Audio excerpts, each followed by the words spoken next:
ಅಂತ ತುಂಬ ಕೇಳ್ಕೊಂಡು ಬಂದವನು. ಯಾಕಂದರೆ ಅದು ಕೇಳಿ ಕೇಳಿ ಮನಸ್ಸು ಜಡ್ಡಾಗಿದೆ ನನಗೇನೀಗ ಅಂಥದ್ದೇನು ಅದರಿಂದೇನು ಮಾನಸಿಕ ಸಮಸ್ಯೆ ಆಗಲ್ಲ. ಆದರೆ ಇವತ್ತು ನನ್ನ ಉದ್ದೇಶ ಇವರು ಯಾರಿಗೆ ಹಣ ಎಷ್ಟು ಸಿಕ್ಕಿದ ಅಷ್ಟನ್ನು ಅವರು ಬಡ್ಡಿ ಸಮೇತ ಕಟ್ಟಬೇಕು, ಅಲ್ಲಿಗೆ ಅವರು ಇತ್ಯರ್ಥ ಮಾಡಬೇಕು ಅಂತ ಹೇಳುವಂಥದ್ದು ನನ್ನ ಸಮಸ್ಯೆ. ಅದನ್ನು ನಾವು ಇವತ್ತು ಮುಖ್ಯ ಪ್ರಾಣದಲ್ಲಿ ಎಲ್ಲರೂ ಸೇರಿಕೊಂಡು ಪ್ರಾರ್ಥನೆ ಮಾಡಿದ್ದೇವೆ.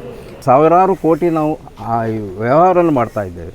ಅಂತಹ ಗ್ರಾಹಕರಿಗೆ ಒಂದು ಸಣ್ಣ ಹೇಳಿಕೆ, ಈ ತಪ್ಪು ಮಾಹಿತಿಯಿಂದಾಗಿ ಗ್ರಾಹಕರ ಮನದಲ್ಲಿ ಬೇರೆಯೇ ಅಭಿಪ್ರಾಯ ಮೂಡ್ತದೆ. ಅಂತಹ ಬ್ಯಾಂಕನ್ನು ಒಂದು ಸಮಸ್ಯೆಗೆ ಈಡು ಮಾಡುವಂತಹ ಒಂದು ಕೆಲಸವನ್ನು ಮಾಡಿದ್ದಾರೆ. ಅದರ ಬಗ್ಗೆ ದೇವರಲ್ಲಿ ಪ್ರಾರ್ಥನೆ ಮಾಡಿಕೊಳ್ಳಿಕ್ಕೆ ನಾವು ಬಂದಿದ್ದು. ಪ್ರಾರ್ಥನೆಯನ್ನು ನಾವು ಇಷ್ಟೇ ಮಾಡಿದ್ದೇವೆ ನೋಡಿ. ಪ್ರಮಾಣ ಮಾಡಿದೆ, ಬರೀ ಪೂಜೆ ಒಂದು ಮಾಡಿ ಅವರೀಗ ಹೋಗಿದ್ದಾರೆ ಈಗ ಬ್ಯಾಂಕಿನವರು. ಆ ಸಮಯದಲ್ಲಿ ಅವರಿಗೆ ಲೋನ್ ಆಗುವಾಗ ಇದ್ದಂಥ ಬ್ಯಾಂಕ್ ಸಿಬ್ಬಂದಿಗಳು ಯಾರಿದ್ದಾರೆ ಅವರು ದೇವಸ್ಥಾನದ ಒಳಗೆ ಬರಲಿಲ್ಲ. ಇವತ್ತು ಅವರೆಲ್ಲ ದೇವಸ್ಥಾನದ ಹೊರಗೆ ಇದ್ದಾರೆ, ದೇವಸ್ಥಾನದ ಒಳಗೆ ಬರಲಿಲ್ಲ. ಅವರು ಕೂಡ ಬರಲಿಲ್ಲ ಯಶ್ಪಾಲ್ ಸರ್. ಹಾಗಾಗಿ ನಮ್ಮದು ಒಂದೇ ಸರ್, ಅವರು ಸಾರಿಕಾ ಅವರು ಮೇಯ್ನ್, ಅವ್ರಿಗೆಲ್ಲ ವಿಷಯ ಗೊತ್ತುಂಟು, ಆದರೂ ಹೊರಗೆ ಯಾಕೆ ನಿಂತರು, ಅವರಿಗೆ ಪೇರೇಡ್ ಆಗಿರುತ್ತೆ. ಕೇಳಿದ್ದಕ್ಕೆ ಹೇಳಿದರು ಯಾರು ಅಲ್ಲಿದ್ದವರು. ಅವರೊಟ್ಟಿಗೆ 5 ಜನ ಗಂಡಸರು ಕೂಡ ಇದ್ದರು, ಅವರಿಗೆ ಕೂಡ ಆಗಿದೆ, ಅವರಿಗೆ ಬರ್ಬೋದಿತ್ತಲ್ಲ. ಅದು ನನಗೆ ಇವರೇ ಕೊಟ್ಟಂಥದ್ದು ಯಾವುದು ಆ ಪತ್ರ. ಎರಡನೇದು ನನಗೆ ಮನವಿ ಕೊಡುವಾಗ ಕೊಟ್ಟಿದ್ದ.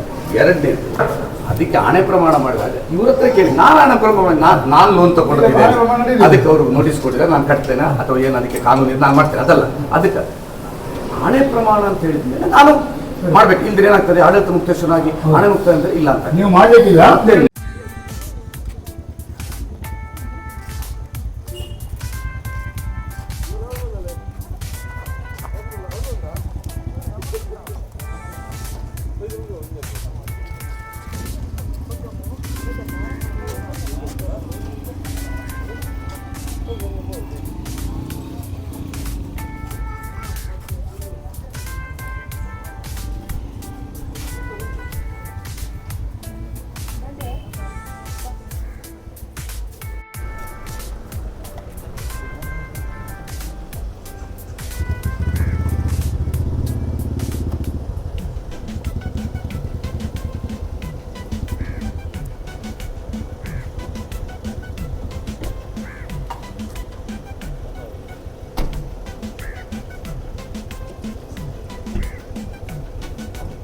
Sorry.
Güzel.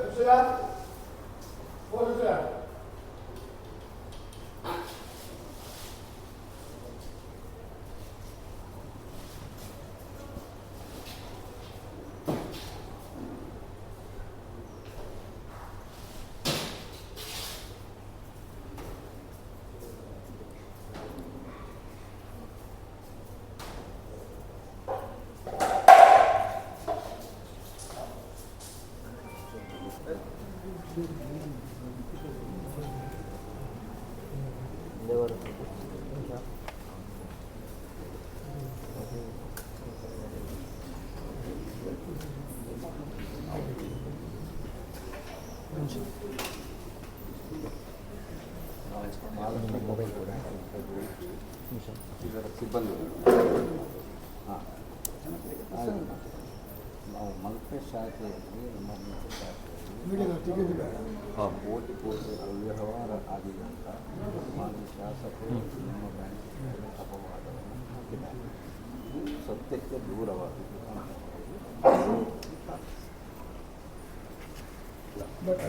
ಏನು ಅಂದರೆ ನನ್ನ ಹತ್ರ ಇಷ್ಟು ಜನ ಫಲಾನುಭವಿಗಳು ಬಂದು ನ್ಯಾಯ ಕೊಡಿಸಬೇಕು ಅಂತ 3 ಬಾರಿ ನಾನು ಇಲ್ಲಿ ದೇವರದಲ್ಲಿ ಬಂದಿದ್ದೆ. ನಾನು ನ್ಯಾಯಯುತವಾಗಿ ಅವರದ್ದೆಲ್ಲ ಕೇಳಿದ ನಂತರ ಅದರಲ್ಲಿ ನಮ್ಮ ಇಲ್ಲಿಯ ಲೋಕಲ್ ಕೌನ್ಸಿಲರ ತಾಯಿ ಇದ್ದಾರೆ ಪಾಪ ನಮ್ಮ ಅವರೆಲ್ಲರೂ ಹೇಳಿದಾಗ ಅದರ ಬಗ್ಗೆ ತನಿಖೆ ಆಗಬೇಕು ಅಂತ ಹೇಳುವಂಥದ್ದು ಮಾಹಿತಿ. ಇವರೇ ಒಂದು ನನಗೆ ಒಂದು ಆಡಿಟ್ ರಿಪೋರ್ಟ್ 1,413 ಜನರದ್ದು 25 ಕೋಟಿ ಆಗಿದೆ ಅಂತ ಎ ಜಗದೀಶ್ ವರದಿ ಮಾಡಿದ ಅದು ಮತ್ತೆ ಇವರಿಗೆ ನ್ಯಾಯ ಕೊಡಬೇಕು. 20,000 ತಗೊಂಡಿದೆ ನೋಡಿ. ಈಗ ನಾವು ಎಲ್ಲರೂ ಏನು ಮಾಡಿದ್ದೇವೆ ಅಂದರೆ ಯಾರ್ಯಾರಿಗೆ ಎಷ್ಟು ಸಿಕ್ಕಿದೆ, ಮತ್ತು ಸೈನ್ ಹಾಕದಿದ್ದವರದ್ದು ಬೇರೆ, ಸೈನ್ ಹಾಕಿಯೂ ದುಡ್ಡು ಸಿಗದಿದ್ದವರದ್ದು ಒಂದು ಕೆಟಗರಿ, ಮತ್ತು ಸೈನ್ ಹಾಕಿ ಕಡಿಮೆ ದುಡ್ಡು ಸಿಗದವರು 3 ಕೆಟಗರಿಯನ್ನು ಕೊಟ್ಟಿದ್ದೇವೆ. ನಾನು ಸಾಮಾಜಿಕ ಜಾಲದಲ್ಲಿ ಹಾಕಿಬಿಟ್ರೆ ಯಾವುದೇ ಪ್ರತಿಭಟನೆ ಮಾಡಲಿಲ್ಲ. ಆ ತಕ್ಷಣ ಜಿ ಎಮ್ನವರದ್ದು ನೀವು ಆಣೆ ಪ್ರಮಾಣ ಮಾಡಬೇಕು ಅಂತ ಹೇಳ್ತಾರೆ. ನಾನು ಆಗ ಸ್ಪಷ್ಟವಾಗಿ ಹೇಳಿದೆ, ನಾನು ಆಣೆ ಪ್ರಮಾಣ ಮಾಡೋದಲ್ಲ, ಫಲಾನುಭವಿಗಳು ಮಾಡ್ತಾರೆ ಅಂತ ಹೇಳುವಂಥದ್ದು. ಆಮೇಲೆ ಇವತ್ತು ದಿನನಿಸಿದ್ದಾರೆ. ನಾನು ಇವತ್ತು ಮತ್ತೆ 2ನೇ ಪತ್ರ ಬರೆಯುವಾಗಲೂ ನಾನೇನು ಹೇಳಿದ್ದೇನೆ ಅಂದರೆ ಇಷ್ಟು ಜನರದ್ದು ಹಾಕಿ ಇವರು ಸೈನ್ ಹಾಕದೆ, ಅವರ ಸೈನ್ ಅಲ್ಲ, ಅವರು ಲೋನ್ ಇದೆ ದಾಖಲೆ ತಗೊಂಡ್ಬಂದು. ನಿನ್ನೆ ಮಧ್ಯಸ್ಥಿಕೆಗೆ ಡಾಕ್ಟರ್ ಜಿ ಶಂಕರ್ ಅವರು ಮಾತಾಡಿದ್ರು, ಜಯಕೋಟಿ ಅಂತವ್ರು ಮಾತಾಡಿದ್ರು, ಬಲಿಮಾರ್ ಸ್ವಾಮಿ ಅವರು, ಕೆ ಜಿ ಆರ್ ಸ್ವಾಮಿ ಅವರು ಮಾತಾಡಿದ್ರು. ಇನ್ನೊಂದರೆ ಆಣೆ ಪ್ರಮಾಣ ಬೇಡ ಸರ್. ನಾನು ಹೇಳಿದ್ರೆ ನಾವು ಯಾರು ಆಣೆ ಪ್ರಮಾಣಕ್ಕೆ ಆಹ್ವಾನ ಮಾಡಲಿಲ್ಲ. ಅವರು ಯಾರಲ್ಲಿ ಇಲ್ಲಿ ಬಂದಿರಲಿಲ್ಲ ಅಥವಾ ಆಣೆ ಪ್ರಮಾಣ ಮಾಡ್ತೇವೆ ಅಂತ ನಾನು ಹೇಳಿದ್ದೆ. ಹೇಳುವುದು ಅವರಲ್ಲೇ ಫಸ್ಟ್ ಪತ್ರಿಕೆ ನನಗೆ ಲಿಖಿತವಾಗಿ ಲೆಟರ್ ದಾಖಲೆ ಇದೆ. ಅದರ ಪ್ರಕಾರ ಆಣೆ ಪ್ರಮಾಣಕ್ಕೆ ನನಗೇನು ಅದರ ವಿಷಯವಿದೆ. ನಾವಂತೂ ಅವ್ರು ಬಂದಾಗಿದೆ. ಅವರು ಇದನ್ನ ಬಗ್ಗೆ ನಾನು ಇದರ ಬಗ್ಗೆ ಆಣೆ ಪ್ರಮಾಣ ಮಾಡೋದಿಲ್ಲ ಅಂತ ನಿನ್ನೆ ಅವರಿಗೆ ಸ್ಪಷ್ಟ. ಅದಕ್ಕೇನು ಸಂಬಂಧ ಇಲ್ಲ, ಅದು ತನಿಖೆ ಆಗಬೇಕು. ಇಲ್ಲಿ ಇಷ್ಟು ಜನರಿಗೆ ಅನ್ಯಾಯ ಆಗಿದೆ ಅಂದರೆ ಈಗ ಇಲ್ಲಿರುವಂಥ 100-130 ಜನರಿಗೆ 20,000 ಅಂತ ಕೊಟ್ಟು 2 ಲಕ್ಷ ವಿದ್ಯೆ ಸಮೇತ ವಸೂಲಿ ಆಗ್ತಾ ಇದೆ. ಮತ್ತು ಅವರು ಸೈನೇ ಹಾಕ್ಕೊಳ್ಳಿಲ್ಲ, 36 ಜನ ಸೈನ್ ಹಾಕಲಿಲ್ಲ, ಅವರಿದ್ದಾರೆ. ಮತ್ತು 20 ತುಂಬ ಜನ, ಒಂದು 13 ಜನ ಇವರೆಲ್ಲ ನೋಡಿ, ಅವರು ಬೋಟಿಗೆ ಲೋನು ಅಂತ ಹೇಳ್ಕೊಂಡು ಬೋಟನ್ನು ತೋರಿಸಿ ಸೈನ್ ತಗೊಂಡು ಈಗ ಅವರಲ್ಲಿ ₹1 ಸಿಕ್ಕಿಲ್ಲ. ₹1 ಸಿಕ್ಕದೆ ಅವರದನ್ನು ನಾವು ಅದು ಪ್ರಮಾಣ ಮಾಡ್ತೇವೆ ಅಂತ ಅವ್ರು ಹೇಳಿದ್ದಾರೆ. ₹1 ಸಿಕ್ಕಿಲ್ಲ. ಈಗ 3 ಲಕ್ಷ ಆಗ್ತಾ ಇದೆ. ಇನ್ನು ಕೆಲವರಿಗೆ 40,000, 20,000, 70,000 ಎಷ್ಟೆಷ್ಟು ನಾವು ಮತ್ತೆ ಒಬ್ಬರ ಹತ್ರ ಹೇಳಿದೆ. ಇದು ವೆಂಕಟರಮಣ ಮುಖ್ಯ ಪ್ರಾಣ ನಮ್ಮ ಸಾಧಾರಣ ಅಲ್ಲ, ಬೆಳೆಯುವ ಮುಖ್ಯ ಪ್ರಾಣ. ನಾವು ಇದರಲ್ಲಿ ಸುಳ್ಳು ಹೇಳಿತಾ ಇರಲಿಲ್ಲ, ಯಾಕಂದರೆ ಅದರದ್ದು ಶಕ್ತಿ ನನಗೆ ಗೊತ್ತಿದೆ. ನೀವು ₹1 ಹೆಚ್ಚು ಕಮ್ಮಿ ಹಾಕಬೇಡಿ, ಹಾಕಿ ಇಲ್ಲಿ ಇಡೋಣ ಅಂತ ಹೇಳಿದ್ದೇವೆ ಅಷ್ಟೇ. ಮತ್ತೆ ನಾನು ಈ ದೇವಸ್ಥಾನ ಆಡಳಿತ ಮುಖ್ಯಸ್ಥನಾಗಿ ಆಣೆ ಪ್ರಮಾಣಕ್ಕೆ ಹೋಗೋನಲ್ಲ. ಅವರು ಆಹ್ವಾನಿಸಿದಾಗ ನಾನು ಬರೆದಿದ್ರೆ ಇವರು ಇಲ್ಲಿ ಆಣೆ ಪ್ರಮಾಣಕ್ಕೆ ನೀವು ಇದರ ಫಲಾನುಭವಿಗಳಲ್ಲ. ನಾನಲ್ಲ, ನೀವು ಖಾಲಿ ದೇವಸ್ಥಾನದ ಪ್ರತಿನಿಧಿಯಾಗಿ ನಿಂತ್ಕೊಂಡು ದೇವಸ್ಥಾನದ ಮೇಲಿನ ದೃಷ್ಟಿಯಾಗಿರೋ ಕಾರಣ ನೀವು ಅವರ ಪರವಾಗಿ ಹಿಂದೆ ಶಾಸಕರಾಗಿದ್ದ ಕಾರಣ ನಿಮ್ಮ ಹತ್ರ ಬಂದು ಅವರು ಹೇಳಿದ್ದಕ್ಕೆ ನೀವು ಬಂದು ಅಲ್ಲಿ ಮಧ್ಯವರ್ತಿ ಮಾತ್ರ. ಆಣೆ ಪ್ರಮಾಣ ಇಲ್ಲಿ ಈ ದೇವಸ್ಥಾನ ಚಾವಡಿಯಲ್ಲಿ ಆಗುವುದಿಲ್ಲ. ಯಾಕೆ ಅಂತ ಹೇಳಿದ್ರೆ ಇಲ್ಲಿ ಕಾಸು ಮಾತ್ರ ತಗೊಳ್ಳೋದು. ಇವಾಗ ಶ್ರೀನಿವಾಸ ಕಾಸು ಬಿಡ ಶ್ರೀನಿವಾಸ ಇವನಿಗೆ ಕಾಸು ಕೊಡುವಂಥದ್ದು. ಆದರೆ ಇಲ್ಲಿ ನಮ್ಮ ಕಂಬದ ಆಂಜನೇಯನ ಪವರ್ ಇರೋ ಕಾರಣ ಅವರು ಅದು ಸತ್ಯಾಸತ್ಯತೆಯನ್ನು ವಿಮರ್ಶೆ ಮಾಡಿ ತಕ್ಕ ಫಲವನ್ನು 45 ದಿನಗಳಲ್ಲಿ ಕೊಡ್ತಾನೆ. ಅದು ಇರುವಂಥದ್ದು ನಮ್ಮ ಬೇಡಿಕೆ. ಮತ್ತು ನೀವು ತಪ್ಪಿ ಆಗಲಿ ಅವರಾಗಲಿ ಇಲ್ಲಿ ಆನೆ ಭಾಷೆ ಒಂದು ಗ್ರಾಮ ಚಾವಡಿಯಲ್ಲಿ ಪ್ರಾರ್ಥನೆ ಪ್ರಾರ್ಥನೆ ಮಾತ್ರ ಮಾಡುವುದು. ಸತ್ಯಾಸತ್ಯತೆಯನ್ನು ನಮಗೆ ಕೊಡು. ನಿಮ್ಮದು ತಪ್ಪು ಅಂತ ನಾವು ಹೇಳಿಸ್ತಾ ಇಲ್ಲ, ಅವರು ತಪ್ಪು ಅಂತ ನಮ್ಗೆ ಹೇಳಿ ಗೊತ್ತಿಲ್ಲ. ಯಾಕೆಂತಂದ್ರೆ ಪರಮಾತ್ಮನಿಗೆ ಗೊತ್ತು. ಅಲ್ಲ, ಕಾನೂನು ಮೂಲಕ ನಿಮ್ಮದು ಏನು ಉಂಟು ಅದರ ಮುಖಾಂತರ ನಾನು ವಿನಂತಿ ಹೇಳಿದ್ರೆ ಕಾನೂನು ಒಂದು, ನ್ಯಾಯ ಒಂದು, ನ್ಯಾಯ ಎರಡು ಆಗಬೇಕು. ಅಂದ್ರೆ ಕೆಲವೊಮ್ಮೆ ಕಾನೂನಲ್ಲಿ ಸೈನ್ ಎಲ್ಲ ತಗೊಂಡಿರ್ತಾರೆ, ನ್ಯಾಯ ಇರಲ್ಲ. ಕಾನೂನು ನ್ಯಾಯ ಎರಡು ಅವ್ರಿಗೆ ಪಾಪ ಬಡವರಿಗೆ ಆಗ್ಬೇಕು. ಅವ್ರು ಬ್ಯಾಂಕಿಗೆ 1 ಕೋಟಿ 2 ಕೋಟಿ ನೋಡಿ ಭಟ್ರೆ, ನೀವು ಇಲ್ಲಿ ಅನುಭವವನ್ನು ಪಡೆದವರು ಎಷ್ಟೋ ಜನರು ಎಲ್ಲೆಲ್ಲಿಂದ ಬಂದವರಿಗೆ ನಮ್ಮ ಮುಖ್ಯ ಪ್ರಾಣ ಹತ್ರ ಬಂದು ನಮ್ಮ ಹತ್ರ ಬಂದು ಕೇಳಿದ್ರೆ ದೇಹಿ ಅಂತ ಕೇಳಿದಾಗ ನಾಸ್ತಿಯಿಂದ ನಮ್ಮ ಮುಖ್ಯ ಪ್ರಾಣ ಯಾರಿಗೂ ಹೇಳಿಲ್ಲ. ಆದ ಕಾರಣ ಇಲ್ಲಿ ಯಾರು ಯಾವುದೇ ರೀತಿಯ ಇದು ಒಳಗೊಂದು ಹೊರಗೊಂದು ಮಾಡಲಿಕ್ಕಿಲ್ಲ. ಯಥಾವತ್ತಾಗಿ ನಿಮ್ಮದು ಸಮಸ್ಯೆ ಏನುಂಟು ಅವನ ಹತ್ರ ಅರಿಕೆ ಮಾತ್ರ ಮಾಡು. ಮತ್ತು ನಿಮ್ಮ ಆಣೆ ಇದು ಯಾವುದೂ ಇಲ್ಲಿ ನಡೆಯುವುದಿಲ್ಲ. ಯಾಕೆಂತೇಳಿ ಇದು ಸಾನ್ನಿಧ್ಯ ಅಭಿವೃದ್ಧಿ ಆಗಬೇಕಾದ್ರೆ ನಾವು ಎಷ್ಟು ಕಷ್ಟಪಟ್ಟಿದ್ದೇನೆ, ನಾನು ಇಲ್ಲಿಯ ಆನುವಂಶಿಕ ಅರ್ಚಕ, ಇದರ ಬಗ್ಗೆ ನಾವು ಎಷ್ಟು ಕಷ್ಟಪಟ್ಟಿದ್ದೇವೆ ನಮಗೆ ಗೊತ್ತು. ನಾನು ಬಟ್ಟೆ ಹಿಡ್ಕೊಂಡು ಎಷ್ಟು ಕಷ್ಟಪಟ್ಟಿದ್ದೇನೆ ನನಗೆ ಸಹ ಗೊತ್ತು. ಆದ ಕಾರಣ ಅವ ದಾರಿ ತೋರಿಸ್ತಾನೆ. ಆದ ಕಾರಣ ಫಲಾನುಭವಿಗಳು ಪಡೆದದ್ದು ಇದ್ದದ್ದು ಹೌದು ಅಂತೇಳಿ ಆಗ್ತದೆ. ನೀವು ದೇವರ ರಿಕ್ವೆಸ್ಟ್ ಮಾಡಿ ನಮಗೆ ಅನ್ಯಾಯ ಆಗಿದೆ, ಅದನ್ನು ನಾವು ಸರಿಪಡಿಸಿಕೊಡ್ಬೇಕು ದೇವರೇ, ಕಾನೂನು ಮುಖಾಂತರ ನಮಗೆ ಆಗುವಂಥದ್ದು ನ್ಯಾಯ ಸಿಕ್ಕಬೇಕು ಅಂತ ಅವನು ಹೇಳಿಕೊಳ್ಬೋದು. ಮತ್ತು ನೀವು ಸಹ ಅಷ್ಟೇ, ನೀವು ಮಾಡಿದ್ದೀರೋ ನಮ್ಗೆ ಗೊತ್ತಿಲ್ಲ ಅಥವಾ ಯಾರು ಮಾಡ್ತಾರೆ ನಮ್ಗೆ ಗೊತ್ತಿಲ್ಲ, ನಾವು ಅದ್ರ ಬಗ್ಗೆ ತಲೆಗೆಡಿಸಿಕೊಳ್ಳೋದಿಲ್ಲ. ಆದರೆ ದೇವಸ್ಥಾನದಲ್ಲಿ ಬಂದ ಕಾರಣ ನಾವು ದೇವರ ಪ್ರಾರ್ಥನೆ ಸತ್ಯಾಮಿಕತೆ ಅಂತೇಳಿದ್ರೆ ಇದೊಂದು ನಮ್ಮ ಮನುಷ್ಯನೊಂದು ಜಿದ್ದಾಜಿದ್ದಷ್ಟು ವಿನಃ ಅದರ ಒಳಪಡಿಸಿ ನಮಗೆ ಕಾನೂನು ಅಂತಂದು ಹೇಳ್ತಾರೆ ನಮ್ಗೆ ಗೊತ್ತಿಲ್ಲ. ಆದ ಕಾರಣ ನೀವು ಆ ಕಾನೂನು ಪ್ರಕಾರ ನೀವೇನು ಮಾಡಿಕೊಟ್ಟ ಅದನ್ನು ಮಾಡಿ ಸರಿಯಾದ ನ್ಯಾಯಯುತ ವಿಮಾನವನ್ನು ಕೊಡುವಂಥದ್ದು ಮಾಡಿ. ನಾವು ಒಮ್ಮೆ ನಮ್ಮ ಉಪಕಾರ ಹೊಳಿತಿನ ಮನುಷ್ಯ ಸಿಟ್ಟು ಬರ್ತದೆ, ಅವ ಇದು ಮಾಡ್ತಾನೆ, ಅದು ಮಾತುಗಳು ವ್ಯತ್ಯಾಸ ಬರ್ತದೆ. ಆದರೆ ಆಡು ಮಾತಿನ ತಪ್ಪಾಗಿರಲಿ, ನಡೆಯುವಂಥ ನಡೆಯಲ್ಲಿ ತಪ್ಪಿರಲಿ, ಮಾತನ್ನು ನುಡಿಯ ತಪ್ಪಿರಲಿ, ಅದನ್ನು ಶ್ರೀನಿವಾಸನ ಕ್ಷಮೆ ಕೊಡಬೇಕು. ಹಣ್ಣುಗಾಯಿದ್ದೀರಾ? ನಿಮ್ಮ ಪರವಾಗಿ ಯಾರಿದ್ದಾರೆ ಇದರ ಪರವಾಗಿ ಹಣ್ಣುಗಾಯಿ ನಿಮ್ಮದು ಇದು ಅದು ನಮ್ಮ ಪ್ರಾರ್ಥನೆ. ಅದೇ ಒಂದು ಮನೆ ಇದಂ ಬಲಮ್ಮ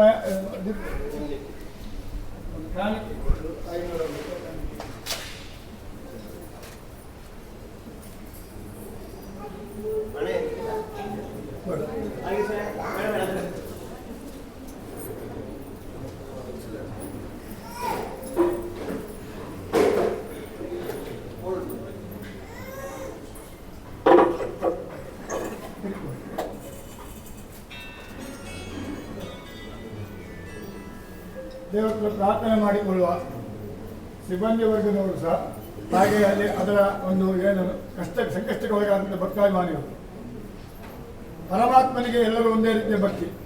ಹೆಣ್ಮೆಯ ಭಕ್ತಿ ಯೋಮ್ಯ ಭಕ್ತಿಯ ಪ್ರಯತ್ನ ನಾವು ಕೊಡುವಂಥದ್ದೇನಿಲ್ಲ. ಯಾಕೆಂದರೆ ನಾವು ಬಾಯಲ್ಲಿ ಹೇಳ್ಬೋದು, ನಮ್ಮ ಕಣ್ಣಲ್ಲಿ ನಾವು ನೋಡೋದು, ಕಣ್ಣಾರೆ ಕಂಡ ಗುಟ್ಟಾಕ್ಷಿಯನ್ನು ಪರಾಮರಿಸಿ ನೋಡಿದ್ರೆ ಪರಮಾತ್ಮ ಹೆಚ್ಚಿಸಿಕೊಳ್ಳುವ ಅವಂತ ನಾವು ಪ್ರಾರ್ಥನೆ ಮಾಡಿಕೊಳ್ಳೋದು. ನಮಗೆ ಈ ರೀತಿಯ ಸಂಕಷ್ಟ ಬಂದಿದೆ ಅಂತ ನೀವು ಆಡಳಿತ ಮುಖ್ಯಸ್ಥರನ್ನ ಮುಂದೆ ಇಟ್ಟುಕೊಂಡು, ಅಂದರೆ ಅವರು ಮೀಡಿಯೇಟರ್ ಮಾತ್ರ, ಅವರು ಯಾವುದಲ್ಲೂ ಇಲ್ಲ. ಇಲ್ಲಿ ದೇವರು ಅವರಿಗೆ ಏನೊಂದು ಮಾಡುವುದಿಲ್ಲ. ಅದು ನಾನು ಕಡೆಗಡೆ ಹೇಳ್ತೇನೆ. ನಾವು ದೇವರ ಪ್ರತಿನಿಧಿಯಾಗಿ ನಾವು ಇದ್ದ ಕಾರಣ ನಾವು ಅಲ್ಲಿ ಪ್ರಾರ್ಥನೆಯನ್ನು ಮಾಡುವುದು, ಅರಿಕೆ ಮಾಡುವುದು ಮಾತ್ರ. ಸತ್ಯತೆ ನಮಗೆ ನ್ಯಾಯ ಸಿಕ್ಕಬೇಕು. ಇದರಲ್ಲಿ ನಮಗೆ ತಪ್ಪಾಗಿದ್ದರೆ ನಮ್ಮಿಂದ ತಪ್ಪಾಗಿದ್ದು ಅಥವಾ ಅವರಿಂದ ತಪ್ಪಾಗಿದ್ದು ನಮ್ಗೆ ಗೊತ್ತಿಲ್ಲ ಅಲ್ವ. ಆದ ಕಾರಣ ನಮಗೆ ತಪ್ಪಾಗಿದ್ದು ನಮ್ಮ ಕಷ್ಟಕ್ಕೆ ಆ ನಷ್ಟವನ್ನು ಭರಿಸಿಕೊಡೋದು ಪರಮಾತ್ಮ. ಶ್ರೀನಿವಾಸ ಕಾಸು ಬೆಳ ಶ್ರೀನಿವಾಸ, ಮಾತು ಬೆಳ ಮಂಜುನಾಥ ಅಂತೇಳಿ. ಕಂಬದವನ ಬಗ್ಗೆ ನಾವು ಹೇಳಬೇಕಂತ ಇಲ್ಲ. ಯಾಕೆಂತೇಳಿದ್ರೆ ಅವ ಆಂಜನೇಯ ಪ್ರಚಂಡ, ಅವರಂತಹ ಲಂಕಾಪಟ್ಟಣವನ್ನು ಬಿಟ್ಟವಲ್ಲ. ಬೆಂಕಿ ಕೊಟ್ಟರೆ ಮತ್ತೆ ನಾವು ನಮಗೆ ದೂರಲಿಕ್ಕಿಲ್ಲ. ಯಾಕೆಂತೇಳಿ ಕ್ಷೇತ್ರ ದೊಡ್ಡದು. ಹಾಗೆ ಈ ಸಾನ್ನಿಧ್ಯದಲ್ಲಿ ಬಂದು ನೀವು ವ್ಯಕ್ತ ಮಾಡ್ತಾ ಇದ್ದೀರಾ, ಅದನ್ನು ನಾವು ಪ್ರಾರ್ಥನೆ ಮಾಡಿಕೊಂಡು ಏನೇ ಇದ್ದಿದ್ದು ಸಹ ಅದನ್ನು ಪರಮಾತ್ಮ ನಮಗೆ ಸರಿಯಾದ ಮಾರ್ಗ, ತಿಳಿದೋ ತಿಳಿಯದೋ ಅಥವಾ ತಿಳಿದೋ ತಿಳಿಯದೋ ನಮಗೆ ಆದಂಥ ಅನ್ಯಾಯಗಳಾಗಿದ್ದರೆ ಅದನ್ನು ಕ್ಷಮಾ ಕೊಟ್ಟು ನ್ಯಾಯ ಮಾರ್ಗದಲ್ಲಿ ಹೋಗುವಂಥ ಭಕ್ತಿಯ ಮಾರ್ಗವನ್ನು ನ್ಯಾಯದ ದಾರಿಯಲ್ಲಿ ತೋರಿಸಿಕೊಟ್ಟು ಎಲ್ಲರಿಗೂ ಲೋಕ ಸಮತ ಸುಖಿನೋಭವಾಗುವ ದೃಷ್ಟಿಯಿಂದ ನಾವು ದೇವರ ಪ್ರಾರ್ಥನೆ ಮಾಡಿಕೊಳ್ಳುವ. ಬಿಟ್ಕೊಳ್ಳಿ ಬೇರೆ ಕೈ ಮುಗಿಯಿ. ಇದಂ ಫಲಮಯ ದೇವ ಸ್ಥಾಪಿತಂತ ಪ್ರಸ್ತವ ತೈನಮೇ ಸಫಲ ಭಾತ್ಯ ಭವೇ ಜನ್ಮನಿ ಜನ್ಮನಿ ಯತ್ರ ಯೋಗೇಶ್ವರೋ ಕೃಷ್ಣ ಯತ್ರ ಪಾತ್ರ ತತ್ರ ಶ್ರೀ ವಿಜಯಭೂತಮೇಶ್ವರ ಮಮ ಯಸ್ಯಾರ್ಥ ಕಾರುಣ್ಯ ಭಾವೇನ ಗಮ್ಯಧಾಮ ಪುರುಷೋತ್ತಮ ಭಕ್ತತಂತ್ರ ಮಹಾಕಾಯ ಕೋರ್ಸುನಪ್ರಭ ಅವಿಕ್ರಮ ಕುರುಮೇ ದೇವ ಸರ್ವಕಾರ್ಯೇಶ್ವರದ ಓಂ ವಿಶ್ವೇಶ್ವರಾದಿರೋಪಾಕ್ಷ ವಿಶ್ವರೂಪ ಸದಾಶಿವ ಶರಣ ಭೂತೇಶ ಕರುಣಾಕರ ಶಂಕರ ಹರಶಂಭೋ ಮಹಾದೇವ ವಿಶ್ವೇಶ ಅಮರವಲ್ಲಭ ಶಿವಶಂಕರ ಸರ್ವಾತ್ಮ ನೀಲಕಂಠ ನಮೋಸ್ತೆ ಮೃತ್ಯುಂಜಯ ರುದ್ರಾಯ ನೀಲಕಂಠಾಯ ಶಂಭವೆ ಅಮೃತೇಜ ಸರ್ವಾಯ ಮಹಾದೇವಾಯ ತೇ ನಮಃ ಬುದ್ಧಿರ್ಬಲಂ ಯಶೋಧೈರ್ಯಂ ನಿರ್ಭಯತ್ವ ಅರೋಗದ ಅಜಾಡ್ಯಂ ವಾಕ್ಪಂಚ ಹನುಮತ್ ಪ್ರಣೋ ಭವೇತ್ मनोजवा मार्गदुल वेगम जितेंद्र बुद्धिदात्तम माता तुझमानरेत मुख्यम श्रीरामदूतम दृढं नमामि ಪ್ರಥಮೋ ಹನುಮನ್ನಾಮ ದ್ವಿತೀಯೋ ಭೀಮಹೇವಜ ಪೂರ್ಣ ಪ್ರಜ್ಞೋ ಸ್ಥಿತಿಯೋ ಭಗವತ್ಕಾಲ ಸಾಧಕ ಓಂ ನಮೋ ಭಗವತೆ ಪಂಚಭದ್ರಾಯ ಮಹಾಬಲಾಯ ಮಹಾಬೀ ಪರಕ್ರಮಾಯ ಸಕಲ ಬ್ರಹ್ಮಾಂಡ ನಾಯಕಾಯ ಸಕಲ ಭೂತ ಪ್ರೇತ ಪಿಶಾಚ ಶಾಕಿನಿ ಡಾಕಿನಿ ಯಕ್ಷಿಣಿ ಪೂತನಾ ಮಹಾಮಾರಿ ಮಹಾವಿಕ್ರ ನಿವಾರಣಾಯ ಸಕಲ ಸತ್ ಸಂಹಾರಾಯ ಮಹಾಂಜನಾಯ ಮಹಾಬಲಾಯ ಧೀಮಹಿ ತನ್ನೋ ಹನುಮ ಪ್ರಚೋದಯಾತ್. ದೇವರ ಹತ್ರ ಎಲ್ಲರೂ ಪ್ರಾರ್ಥನೆ ಮಾಡಿಕೊಳ್ಳಿ. ಸನ್ನಿಧಾನದಲ್ಲಿ ಬಂದು ನಮ್ಮ ಅರಿಕೆ ನಮ್ಮ ಕಷ್ಟವನ್ನು ನಾವು ದೇವರ ಹತ್ರ ಹೇಳಿಕೊಂಡಿದ್ದೇವೆ. ಅದರಲ್ಲಿ ಆದಂಥ ಕಷ್ಟದ ಬಗ್ಗೆ ನಾವು ದೇವರ ಹತ್ರ ಹೇಳಿಕೊಂಡಿದ್ದೇವೆ.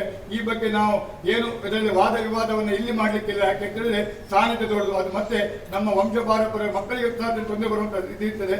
ಆದ ಕಾರಣ ನಾವು ಅದು ಇದನ್ನಲ್ಲ, ಇದರಲ್ಲಿ ಏನು ಕಾನೂನಾತ್ಮಕವಾದ ನಮಗೆ ನ್ಯಾಯ ಸಿಗಬೇಕು ಅಂತ ಅರಿಕೆ ಎರಡೂ ವರ್ಗಕ್ಕೂ ಸಹ ನ್ಯಾಯ ನಾವು ಕೊಟ್ಟಿದ್ದೇವೆ. ಅವರು ತಗೊಂಡಿದ್ದಾರೆ, ಅವ್ರು ತಗೊಳ್ಳಿಲ್ಲ, ನಮಗೆ ಸಿಗಲಿಲ್ಲ ಅಂತದಿದ್ರು ಅದನ್ನು ಪರಮಾತ್ಮ ಕ್ಷಮಿತವಾದ ಪರಮಾತ್ಮ ಅವನು ಹೇಳಿದ ಸಂಕಟ ಬಂದರೆ ವೆಂಕಟರಮಣ ಅಂತ ಅವನ ಕಾಲನ್ನು ಹಿಡಿದಿರ್ತೇವೆ. ಅವನ ಕಾಲಿಗೆ ನಮ್ಮ ಈ ಫಲತಾಂಬೂಲವನ್ನು ಹೆಚ್ಚಾ ಇದ್ದೇವೆ. ಅದನ್ನು ನಾವು ಸ್ವೀಕಾರ ಮಾಡಿಕೊಂಡು 48 ದಿವಸದೊಳಗೆ ನಮಗೆ ಸತ್ಯಾಸತ್ಯತೆಯನ್ನು ಕೊಡಬೇಕು ಅಂತ ದೇವರ ಪ್ರಾರ್ಥನೆ ಮಾಡಿ ಅಲ್ಲಿಟ್ಟು ಬಿಡಿ. ಅರಿಷ್ಟಾನಿ ಮನೆ ಮೇಲೆ ಅರಿಷ್ಟಾನಿ ಪುನಶ್ಚಂತಿ ದುರಿತಾನಿ ಭಯಾಜ ಶಾಂತಿ ಶಾಸ್ತು ಗೃಹಾಕೂರಂತು ಮಂಗಲಂ ಕಲ್ಯಾಣಧ್ವಗಾತ್ರಾಯ ಕಾಮಿದಾತ ಪ್ರದಾಯಿನಿ ಅಕಾಣಿಕೆ ದಬ್ಬಿ ಹಾಕಿ ಆಯ್ತಾ. ಹರೇ ಶ್ರೀನಿವಾಸ ಹರೇ ವೆಂಕಟೇಶ್ ಹರೇ ಶ್ರೀನಿವಾಸ ಹರೇ ವೆಂಕಟೇಶ್. ಮುಂದೆ ಮಾಡಿಕೊಡ್ತೇನೆ. ತೀರ್ಥ ಪ್ರಸಾದ ತಗೊಂಡು ಒಂದು ಮಂಗಳ ಬ್ಯಾಂಕಿನ ಬಗ್ಗೆ ಸುಳ್ಳು ಆಪಾದನೆ ಮಾಡಿದ್ದಾರೆ. ಅದು ಸತ್ಯಕ್ಕೆ ದೂರವಾಗುವುದು. ಇದರಿಂದ ಬ್ಯಾಂಕಿಗೆ ತುಂಬ ಅಪಾರ ನಷ್ಟ ಆಗ್ತಾ ಇದೆ. ಇನ್ನು ಗ್ರಾಹಕರ ವಿಷಯದಲ್ಲಿ ಅದಕ್ಕೆ ಸರಿಯಾದ ಒಂದು ನ್ಯಾಯಾಲಯದ ಸಹಕಾರ ವ್ಯವಸ್ಥೆ ಇದೆ. ಅದರಲ್ಲಿ ಎಲ್ಲ ದಾವೆಯನ್ನು ನೋಡಿದ್ದೇವೆ. ಆಲ್ರೆಡಿ ಅದಕ್ಕೆ ಅವಾರ್ಡ್ ಕೂಡ ಆಗಿದೆ. ಅದನ್ನು ಕೋರ್ಟ್ ನೋಡ್ಕೊಳ್ತೀವಿ. ಏನು ನಾವು ಅದ್ರ ಬಗ್ಗೆ ಮಾತಾಡಲಿಕ್ಕೆ ಇಲ್ಲ. ಈಗ ಬಂದಿದ್ದು ನಾವು ಭೂಪತಿ ಭಟ್ರವರು ಕಳಿಸಿದ ಲೆಟರ್ ಮುಖಾಂತರ ನಾವು ಇಲ್ಲಿ ಬಂದಿದ್ದೇವೆ. ನಾವೇ ಹೇಳಿದ್ದು ಬರಬೇಕು, ಅವರು ಬಂದಿದ್ದಾರೆ. ಆ ನಿಟ್ಟಿನಲ್ಲಿ ನಾವು ಇಲ್ಲಿ ಬಂದು ಅದೇ ನೀವು ಮಾಡಿದ್ದು ಸಹ ಒಂದು ಸ್ಟೆಪ್ ತಪ್ಪಾಗಿದೆ. ನೀವು ಬೇಜಾರು ಮಾಡಬೇಡಿ. ಯಾಕೆಂದ್ರೆ ಇದಕ್ಕೆ ದೇವರ ನಾವು ಬರೋದು ಕ್ರಮ ಅಲ್ಲ. ಯಾಕೆ ನಾನೊಬ್ಬ ಹಿರಿಯ ಒಬ್ಬ ಹತ್ತಿರ ಸ್ಥಾನ ಇಟ್ಕೊಂಡು ಹೇಳುವಂಥದ್ದು. ನಿಮಗೆ ನಾನು ನಿಮ್ಮಷ್ಟು ವ್ಯವಹಾರ ಜ್ಞಾನ ಇರಲಿರ್ಬೋದು, ಆದರೆ ಮಕ್ಕಳಿಗೆ ಪಾಠ ಮಾಡಿ ಅಭ್ಯಾಸ ಉಂಟು. ಆದ ಕಾರಣ ನೀವು ಇಲ್ಲಿ ಬಂದು ಆ ಮಾತು ಯಾರಿಗೂ ಬರಬಾರ್ದು. ಯಾರಿಗೂ ಆನೆ ಭಾಷೆ ಅನ್ನುವಂಥ ಮಾತು ದಯವಿಟ್ಟು ನಾವು ಹಿಂದೂಗಳು ಆಗಲಿ ಮುಸಲ್ಮಾನರಾಗಲಿ ಕ್ರೈಸ್ತರಾಗಲಿ ಯಾರು ಅದನ್ನು ಹಾಡಬಾರ್ದು. ಯಾಕಂತಂದರೆ ಇದರಿಂದ ನಮ್ಮ ಕಣ್ಣಿನ ಎಣ್ಣೆ ನಮ್ಮ ಕಣ್ಣಿಗೆ ತಾಗ್ತದೆ. ದಯವಿಟ್ಟು ಅಂಥದ್ದನ್ನು ಮಾಡಬೇಡಿ. ನಮಗೆ ನಾವು ಬುದ್ಧಿವಾದ ಹೇಳುವಂಥದ್ದು ಅದನ್ನು ಮಾಡಬೇಡಿ. ಏನಿದು ಕಾನೂನು ಪ್ರಕಾರ ಹೋಗಿ ಕಾನೂನಿಗೆ ಹತ್ತ ಒಂದಲ್ಲ ಒಂದು ದಿವಸ ಅದು ಹೆಚ್ಚಿಗೆ ಸಾಧ್ಯತೆ ಉಂಟೇ ಉಂಟು. ಸತ್ಯ ಖಂಡಿತ ಇಲ್ಲಿ ಸತ್ಯ ಖಂಡಿತ ಸತ್ಯಂ ವದ ಧರ್ಮಂ ಸರ. ಆದ ಕಾರಣ ದೇವರ ಇದರಲ್ಲಿ ಆ ಇದರಲ್ಲಿ ಇದು ಬಂದು ನೀವು ಒಂದು ವಿಷಯವನ್ನು ಹೇಳಿದ್ದೀರಿ. ಆ ಪ್ರಕಾರ ನೀವು ಸಹ ಆಗಲಿ ಅವರು ಸಹ ಆಗಲಿ ಇದರಲ್ಲಿ ವಿಷಯದ ಬಗ್ಗೆ ಇದು ದೇವರ ಇದನ್ನು ಆಗಿದೆ ಅನ್ನುವಂಥ ಒಂದು ವಿಷಯಕ್ಕೆ ಬೇಡ. ಇಲ್ಲಿಗೆ ನಾವು ಬಿಟ್ಟು ಇನ್ನು ದೇವರ ಬಗ್ಗೆ ನೀವು ಮಾತಾಡಲಿಕ್ಕಿಲ್ಲ. ಯಾಕಂದರೆ ನೀವು ಅಪೀಲ್ ಕೊಡ್ತಾ ಇದ್ದೀರಿ ದೇವರ ಹತ್ರ.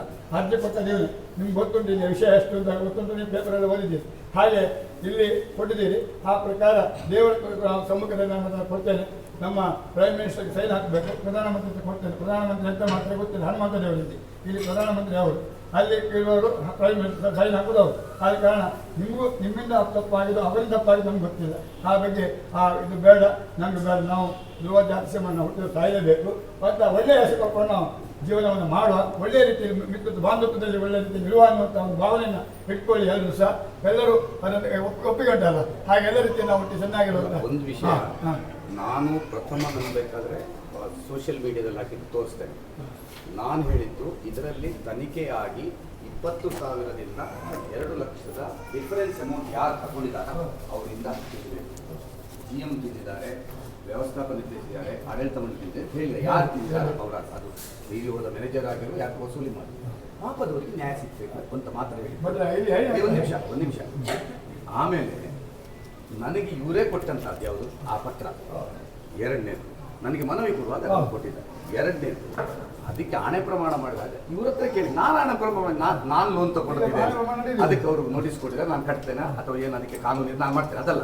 ಅದಕ್ಕೆ ಹಣೆ ಪ್ರಮಾಣ ಅಂತ ಹೇಳಿದ್ಮೇಲೆ ನಾನು ಮಾಡ್ಬೇಕು. ಇಲ್ದ್ರೆ ಏನಾಗ್ತದೆ, ಆಡಳಿತ ಮುಕ್ತೇಶ್ವರನಾಗಿ ಹಣೆ ಮುಕ್ತ ಅಂದ್ರೆ ಇಲ್ಲ ಅಂತ ನೀವು ಮಾಡ್ಲಿಕ್ಕಿಲ್ಲ. ಮತ್ತೆ ನನ್ನದೇನು ಅಂದರೆ ಅವರು ಕಾನೂನಲ್ಲಿ ಹೋಗಿದ್ದಾರೆ ಸರಿ, ಆದರೆ ಎಕ್ಸ್ ಪಾರ್ಟಿ ಆಗಿದೆ, ಇವರೆಲ್ಲ ತಗೊಂಡದಷ್ಟೇ ಅಂತ ಹೇಳ್ತಾ ಇದ್ದಾರೆ. ನನ್ನದು ದೇವರ ಎದುರು ವಿನಂತಿ ಏನು ಅಂದರೆ ದಯವಿಟ್ಟು ಇದು ಜನರಲ್ ಮ್ಯಾನೇಜರು ದೇವರ ಎದುರು ಮಾಡ್ತಾರೆ, ಅವರನ್ನು ಪರ್ಸನಲ್ ಆಗಿ ಕ್ಲಿಯರ್ ಮಾಡಿ. ಎಷ್ಟು ತಗೊಂಡಿದ್ದಾರೆ ದೇವರ ಎದುರಲ್ಲಿ ಇಷ್ಟು ಸುಳ್ಳು ಹೇಳಿ ಸಾಧ್ಯ ಉಂಟು ಅವರಿಗೆ ಯಾರಿಗಾದ್ರು? ಅವ್ರು ಎಷ್ಟು ತಗೊಂಡಿದ್ದಾರೆ, ಆ ಉಳಿದ ಹಣ ಎಲ್ಲಿ ಹೋಗಿದೆ ಆ ಹಣ ಈಗ ಸೈನ್ ಇಲ್ಲ ಸರ್, ದಯವಿಟ್ಟು ನೀವು ನೀವು ಅಲ್ಲ ಕೋರ್ಟಿನಲ್ಲಿ ಇರ್ಲಿಕ್ಕೆ ಹೋಗಿ ಅಲ್ಲ ನೀವು ಸೈನ್ ಖಾಲಿ ಮಾಡಲಿಲ್ಲ, ಸೈನ್ ಇಲ್ಲಲ್ಲ ಇವತ್ತು. ಆ ಬಗ್ಗೆ ಡಿಸ್ಕಷನ್ ನಾವು ಬಂದಿದ್ದು ನಾವು ಇಲ್ಲಿನ ಸತ್ಯಾಸತ್ಯತೆ ಅವರು ಬ್ಯಾಂಕು ಮೋಸ ಮಾಡಿದೆ ಅನ್ನುವ ಇವ್ರಿಗೆ ಮೋಸ ಮಾಡಿದೆ ಅನ್ನೋ ಶಬ್ದವನ್ನ ಹೇಳಿದ್ರು. ಈಗ ಮೋಸ ಮಾಡಿ ಬೇರೆಯವರ ಮುಖ-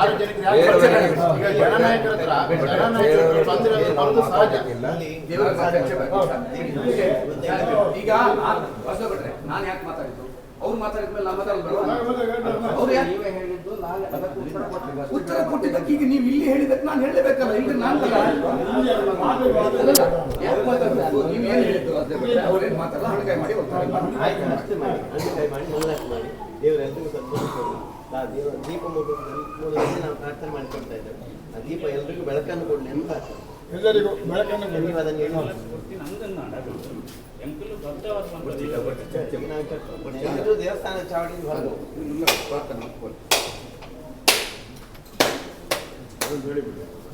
ಈಗ ನಮ್ಮವ್ರು ಏನೇನು ಎಲ್ಲ ಈಗ ಅದು ಬೇಡ, ಸ್ವಾಮೀಜಿಯವರು ನಮ್ಮವ್ರು ಏನು ತಗೊಂಡಿದ್ದಾರೆ ಅದನ್ನ ಕೊಡ್ಲಿಕ್ಕೆ ತಯಾರಿದ್ದಾರೆ. ನಮ್ಮವ್ರು ದೇವರಿದ್ರೆ ಹೇಳಿಬಿಡ್ಬೇಕು. ನಮ್ಮವ್ರು ನೀವು ಪ್ರಾರ್ಥನೆ ಮಾಡಬಹುದು. ನಮ್ಮವ್ರು ಯಾರು ಬ್ಯಾಂಕಿನಲ್ಲಿ ಎಷ್ಟೆಷ್ಟು ಹಣ ತಗೊಂಡಿದ್ದಾರೆ ಆ ಹಣವನ್ನು ಬಡ್ಡಿ ಸಮೇತ ಕೊಡ್ಲಿಕ್ಕೆ ನಾವು ತಯಾರಿದ್ದೇವೆ. ಆರತಿ ಕೊಡು. ಇಲ್ಲಿ ಇಟ್ಟಿದೆ. ಅಲ್ಲಲ್ಲ ಪ್ರಮಾಣ ಬೇಡ ಅಂತ ಹೇಳಿ. ಪ್ರಮಾಣ ಇಲ್ಲ, ಪ್ರಮಾಣ ಆಗುದು ಬೇಡ ಅಂತ ಹೇಳಿ. ಬೇಡ ಅಂತ ಹೇಳಿ ನಾವು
ನಮ್ಮ ಏನು ಸತ್ಯಾಸತ್ಯತೆ ಉಂಟು ಅದನ್ನು ದೇವರು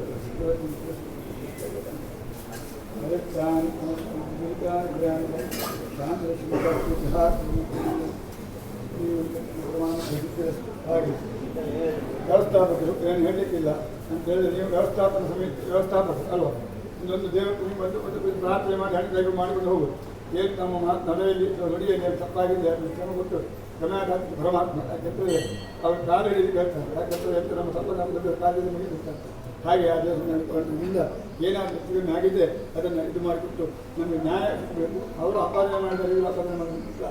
ಆ ವಿಷಯ ಇಲ್ಲೇ ತೋರಿಸಬೇಕು. ನಮ್ಮಲ್ಲಿ ಏನುಂಟು ಕಾರಣಗಳಿಗೆ ಅದರ ಬಗ್ಗೆ ನಾವು ಹೋರಾಟವನ್ನು ಮಾಡಿ ಅದರಿಂದ ಸಿಕ್ಕುವಂಥ ಜಯಾಪದಗಳನ್ನು ಆ ಪರಮಾತ್ಮ ಅನುಗ್ರಹಿಸಿಕೊಳ್ಳುತ್ತಾ ವಿಶ್ರಾಂತಿ ಹಾಕುವುದೊಂದು ಮಂಗಳ ಗುರುವಾರ ಮಂಗಳ. ಅಂದರೆ ಉಡುಪಿಯಲ್ಲಿ 46 ವರ್ಷಗಳ ಹಿಂದೆ ಪ್ರಾರಂಭಗೊಂಡಂತಹ ನಮ್ಮ ಬ್ಯಾಂಕಿನ ಪ್ರತಿಷ್ಠಿತ ಕರಾವಳಿನ ಒಂದು ಪ್ರತಿಷ್ಠಿತ ಸಹಕಾರಿ ಬ್ಯಾಂಕು. ಅಂತಹ ಬ್ಯಾಂಕಿನ ಮಲ್ಪೆ ಶಾಖೆಯಲ್ಲಿ ಕೋಟಿ ಅವ್ಯವಹಾರ ಆಗಿದೆ ಅನ್ನುವ ಸುಳ್ಳು ಸುದ್ದಿಯನ್ನು, ಯಾವುದೇ ಒಂದು ದಾಖಲೆ ಪತ್ರ ಇಲ್ಲದೆ ಸುಳ್ಳು ಸುದ್ದಿಯನ್ನು ಸಾಮಾಜಿಕ ಜಾಲತಾಣದಲ್ಲಿ ಹರಿಯಬಿಟ್ಟು ಬ್ಯಾಂಕಿನ ಹೆಸರಿಗೆ ಅಥವಾ ಬ್ಯಾಂಕಿನ ಸಿಬ್ಬಂದಿಗಳು, ನೂರಾರು ಸಿಬ್ಬಂದಿಗಳು ಕೆಲಸ ಮಾಡ್ತಾ ಇದ್ದಾರೆ. ಏನಾದರೂ ನಾಳೆ ಹೆಚ್ಚು ಕಡಿಮೆ ಆದರೆ ಎಲ್ಲ ಸಿಬ್ಬಂದಿಗಳ ಸಂಸಾರ ಬೀದಿ ಪಾಲಾಗ್ತದೆ. ಅಲ್ಲದೆ ಸಾವಿರಾರು ಕೋಟಿ ನಾವು ವ್ಯವಹಾರವನ್ನು ಮಾಡ್ತಾ ಇದ್ದೇವೆ. ಅಂತಹ ಗ್ರಾಹಕರಿಗೆ ಒಂದು ಸಣ್ಣ ಹೇಳಿಕೆ, ಈ ತಪ್ಪು ಮಾಹಿತಿಯಿಂದಾಗಿ ಗ್ರಾಹಕರ ಮನದಲ್ಲಿ ಬೇರೆಯೇ ಅಭಿಪ್ರಾಯ ಮೂಡ್ತದೆ. ಅಂತಹ ಬ್ಯಾಂಕನ್ನು ಒಂದು ಸಮಸ್ಯೆಗೆ ಈಡು ಮಾಡುವಂತಹ ಒಂದು ಕೆಲಸವನ್ನು ಮಾಡಿದ್ದಾರೆ. ಅದರ ಬಗ್ಗೆ ದೇವರಲ್ಲಿ ಪ್ರಾರ್ಥನೆ ಮಾಡಿಕೊಳ್ಳಿಕ್ಕೆ ನಾವು ಬಂದಿದ್ದು. ಪ್ರಾರ್ಥನೆಯನ್ನು ನಾವು ಇಷ್ಟೇ ಮಾಡಿದ್ದೇವೆ ನೋಡಿ.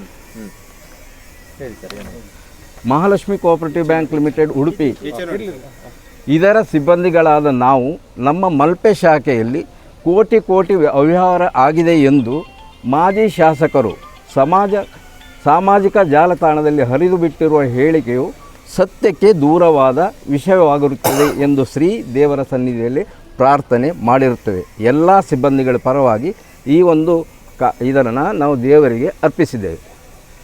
ಇನ್ನು ಗ್ರಾಹಕರ ವಿಷಯದಲ್ಲಿ ಹೇಳಿದರೆ ಅದು ಕಾನೂನಾತ್ಮಕ ಸಹಕಾರ ಸಂಘದಲ್ಲಿ ಕಾನೂನಾತ್ಮಕವಾಗಿ ನಾವು ಹೋರಾಡ್ತೇವೆ. ಅದು ಏನು ಲೀಗಲ್ ಆ್ಯಕ್ಷನ್ ಇದೆ ಅದನ್ನು ನಾವು ತಗೊಳ್ತೇವೆ. ಎಲ್ಲ ಸಂದರ್ಭದಲ್ಲಿಯೂ ಅವರಿಗೆ ಅವಕಾಶ ಇತ್ತು ಮಾಡಲಿಕ್ಕೆ. ಇಂಥ ಒಂದು ವೇದಿಕೆಗೆ ಬಂದು ಅವರು ದೂರನ್ನು ಕೊಡಬೇಕಾಗಿ ಇರಲಿಲ್ಲ. ಇದು ನಮ್ಮ ಅನಿಸಿಕೆ.